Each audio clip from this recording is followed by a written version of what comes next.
Bob Andrzejczak. I grew up in Cape May, New Jersey. Lived here my whole life up until I joined the Army.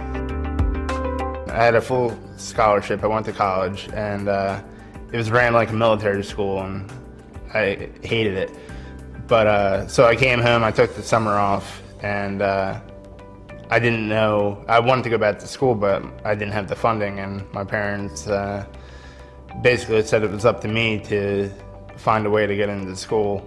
Signed up for the Army, and 2 weeks later, they sent me off to Fort Benning, Georgia, and yeah, the rest is history on that. At the end of basic training, I actually got called up in front of the entire company, and the drill sergeants told everybody that, like, this guy thought he flew under the radar the whole time. Here, he's actually been the ideal recruit that we look for. My first deployment, we did take a lot of casualties. We ended up losing, I think, 18 or 19 guys.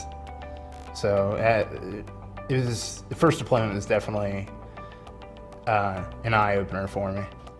It's not only serving your country and doing your part, but at that point it's also keeping my guys alive and keeping my brothers next to me and making sure they don't go anywhere.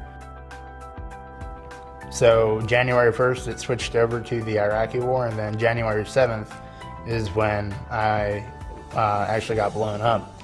We were going through a market area and I was the rear gunner on the convoy, and I was in charge of covering down the entire rear, making sure nobody came up. So I was facing the back, and you can't really see anything out the sides too well.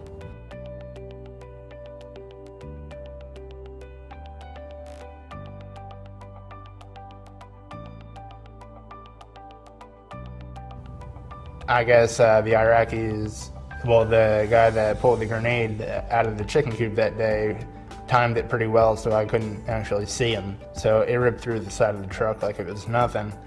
And I ended up, I guess, being in the way and being the primary casualty of that. I didn't hear anybody in the back, and I thought, okay, if we got blown up, I'm pretty sure it's in the back because I'm not hearing anybody. I gotta get back there and try to save whoever I can and see who's alive.